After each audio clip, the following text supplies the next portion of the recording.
আসসালামু আলাইকুম। আশা করি সবাই ভালো আছেন। আমি ডাক্তার দরজ আহমেদ রায়হান, বক্ষবিধি ও মেডিসিন বিশেষজ্ঞ সহকারী অধ্যাপক হিসেবে কাজ করছি ঢাকা জাতীয় বক্ষবিধি ইনস্টিটিউট মহাখালী, ঢাকাতে। আজকে আমাদের কমন একটি ইনহেলার সম্পর্কিত বিভিন্ন ব্যবহার এবং ভুল নিয়ে আমি বিষয়ে আলোচনা করব। এটি হচ্ছে একটা ইনহেলার ডিভাইস, আর এটি হচ্ছে একটা স্পেসার।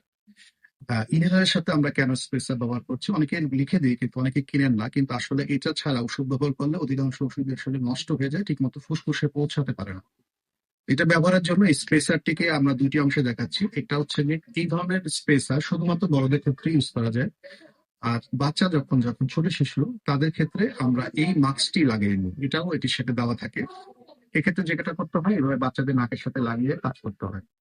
তো বড় ছোট যাই হোক না কেন, সবার ক্ষেত্রে ব্যবহারের পদ্ধতি একই রকম, সেটি আমি দেখিয়ে দিচ্ছি। প্রথমে ইনহেলারটিকে ভালোভাবে ঝাঁকিয়ে নিই। এটিকে ঝাঁকালে যেটা হবে, ওষুধটা ভালো করে মিক্স করবে, তারপর এটা খুলে ফেলতে হবে ক্যাপটি।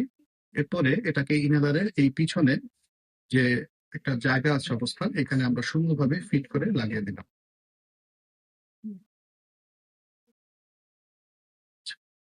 এটি লাগানোর পরে আমরা যেটা করব, সোজা হয়ে বসবো এবং এটি নেওয়ার জন্য প্রথমে একটা প্রিপারেশনের একটা ব্রেথ নিয়ে নেব। ছেড়ে নিলাম। এরপরে আমি যখন লম্বা করে শ্বাস নেওয়ার প্রস্তুতি নিব, তখন এটাকে মুখের সাথে লাগাবো। লাগানোর পরে এভাবে চাপ দিলাম। চাপ দেওয়ার পরে আমি এখান থেকে বাতাসটিকে বুকের ভিতরে টেনে নিই। 10 সেকেন্ড ধরে আমি বাতাসটিকে বুকের ভিতরে রাখার চেষ্টা করলাম।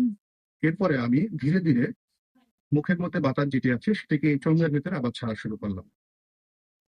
এরপরে আবার এটার ভিতর থেকে আমি আবার শ্বাস ভিতরে নিব। এভাবে টোটাল 5 বার জিনিসটাকে করতে হবে। এই শ্বাস ছাড়ার সময় নাক থেকে কোনোভাবে শ্বাস ছাড়া যাবে না, কারণ হচ্ছে আমি যদি নাক থেকে শ্বাসটা ছাড়ি, তাহলে মুখের ভিতরে জমে থাকা কিছু ওষুধ এখান থেকে বেরিয়ে যাওয়ার সম্ভাবনা থাকে।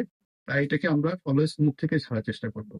এভাবে করার পরে আমরা এটা খুলে ফেলে কিছুক্ষণ রেস্ট নিব। তারপরে আবার এটাকে মুখে লাগাবো এবং আবার একটু চাপ দিব এবং আবার একইভাবে পুনরায় 5 বার এটার ভিতরে শ্বাস নিব এবং ছাড়বো। এবং প্রথমবার অবশ্যই যখন চাপ দিব ওষুধটা, তখন শ্বাসটাকে বুকের ভিতরে নিয়ে 10 সেকেন্ড ধরে রাখার চেষ্টা করব। ব্যবহার শেষে স্পেসারে দিলে সাধারণত কুলি না করলেও চলে, তবে এটি কুলি করে ফেলাটাই ভালো। আশা করি আপনারা সঠিক ব্যবহারটা শিখেছেন। এটি আপনি এভাবে আপনারা ব্যবহার করলে আসলে আপনাদের ফুসফুসে ওষুধটি ম্যাক্সিমাম পৌঁছাতে পারবে এবং আপনার বেস্ট রেজাল্ট পাবেন। সবাই ভালো থাকুন। আল্লাহ হাফেজ।